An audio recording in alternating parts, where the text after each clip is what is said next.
సినిమాల్లోకి రావాలని ఇంట్రెస్ట్ అంటే మమ్మీని, అక్కయ్యని, ఇప్పుడు మనో గారిని వీళ్ళందరిని చూసా? లేకపోతే ఎందుకు అనిపించింది? అసలు నిజం చెప్పాలంటే నాకు చిన్నప్పుడు వీళ్ళు యాక్టర్స్ అని ఏమాత్రం తెలీదు.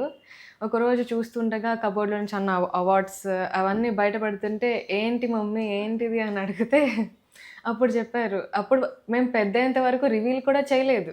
ఆహా! వాళ్ళు యాక్టర్స్ అని కనీసం ఏ మూవీస్ కూడా చూపియలేదు. మా అక్క ఎప్పుడు దాచేస్తా ఉండేది. ఎందుకు పిల్లలు చదువుకుంటున్నారు డిస్టర్బ్ చేయకు అని. హ్మ్.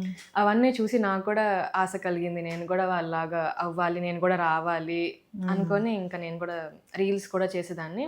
అప్పుడు మమ్మీ చూసి వెళ్దాం ఇంకా ఏముంది అనేసి తీసుకొచ్చేసారు. సింగర్ మనో మీకు ఏమవుతారు?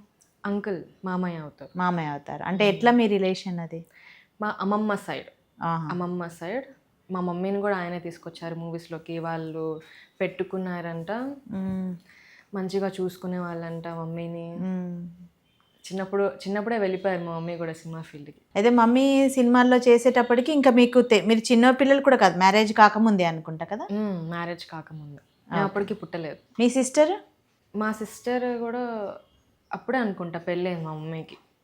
మేము అప్పటికి పుట్టలేదు. మా మమ్మీకి లేట్ బోర్న్ మేమిద్దరం. ఓకే.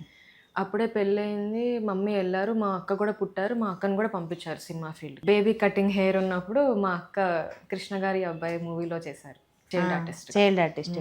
పెద్దయినాక కూడా చేసినట్టున్నారు. చేశారు. ఆ. తమిళ్‌లో చేశారు. తెలుగులో సిస్టర్ క్యారెక్టర్స్ సంథింగ్ అలా చేశారు. అవన్నీ మీరు ఎప్పుడైతే మీరు చూసేదాకా తెలీదా మీకు?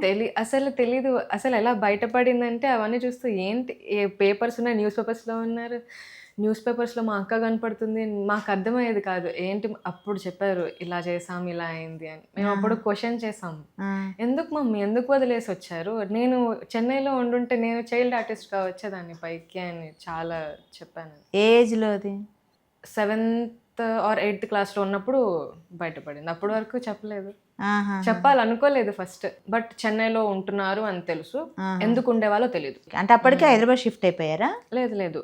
నేను చెన్నైలో పుట్టాను. ఒక 1 ఇయర్ తర్వాత మేము గుంటూరుకి వచ్చేసాం. గుంటూరులో ఉండేవాళ్ళా? ఓకే. మా నేటివ్ అదే. మా డాడీ వాళ్ళ నేటివ్. మా మమ్మీ వాళ్ళ నేటివ్ కూడా గుంటూరే. ఆ తర్వాత చూసిన తర్వాత మరి మమ్మీకి చెప్తే ఏమన్నారు? మాటలు లేవు. వాళ్ళు చెప్పడానికి మాటలు లేవు. ఇంకా చిన్నగా నేను కూడా రీల్స్ చేయడం స్టార్ట్ చేశాను. లైక్ అంటే ఇదంతా తెలియక ముందు నుంచే మ్యూజికల్లీ, టిక్‌టాక్, దబ్ స్మాష్ అవన్నీ వచ్చేవి కదా! నేను అప్పుడు చేసేదాన్ని. మమ్మీ చూసేది. జస్ట్ అప్పుడు మమ్మీ ఫోన్‌లోనే చేసేదాన్ని. వీడియోస్ సేవ్ అవుతా ఉంటాయి కదా! అవన్నీ చూస్తూ సర్లే ఉందిలే. బట్ 10th క్లాస్‌కొచ్చాక అనిపించింది ఇంకా నన్ను కూడా తీసుకొని రావాలి. మమ్మీకి ఇంట్రెస్ట్ ఉంది నన్ను తీసుకొని రావాలని. నాకు ఉంది. కానీ నాకంటే ఎక్కువ మమ్మీకి ఉంది. ఇంకా మమ్మీ నన్ను తీసుకొచ్చారు హైదరాబాద్. యాక్చువల్లీ మేము చెన్నై వెళ్దాం అనుకున్నాం. కానీ ఇప్పుడు తెలుగు ఫీల్డ్ బాగా నడుస్తుంది. ఎక్కువ మంచిగా ఆపర్చునిటీస్ ఉన్నాయి. కానీ నాకు ఎక్కువ తమిళ్ చాలా ఇష్టం. నేను అక్కడ పుట్టాను కదా! ఎందుకో నాకు బాగా పట్టేసుకుంది తమిళ్ అని. మా మమ్మీ, మా అక్క తమిళ్‌లోనే మాట్లాడుకుంటా ఉంటారు. మాకు అర్థమయ్యేది కాదు. వాళ్ళు ఏం మాట్లాడుకున్నారు? అదొక క్యూరియాసిటీ ఉండేది. ఏం మాట్లాడుకుంటున్నారు? అసలు ఏం జరుగుతుంది? వాళ్ళిద్దరి మధ్య కాన్వర్జేషన్ ఏంటని. ఎప్పుడు అడిగినా దానికి రీప్లేస్ చేసి చెప్పేవాళ్ళు. ఆ తమిళ్ వాళ్ళు మాట్లాడుకుని చెప్పకుండా తెలుగులో దాన్ని ఏదో ఇది జరిగింది, అది జరిగిందని రాంగ్ చెప్పేసేవాళ్ళు. నాకు అనిపించింది నేను తమిళ్ నేర్చుకోవాలి. ఎలాగైనా వాళ్ళు మాట్లాడుతుంది నేను వినాలి, అర్థం చేసుకోవాలి అని. నేను పుట్టింది తమిళనాడులో. నేను తమిళ్ నేర్చుకోకపోతే ఎలా అని నాకు ఒక ఇది వచ్చేసి నేను తమిళ్ నేర్చుకోవడం స్టార్ట్ చేశాను ఇంకా. ఇప్పుడు వచ్చా తమిళ్ మాట్లాడతారా ఇప్పుడు? ఫ్లూయెంట్‌గా రాదు. అర్థం చేసుకుంటాను. ప్లస్ కొంచెం మాట్లాడతాను.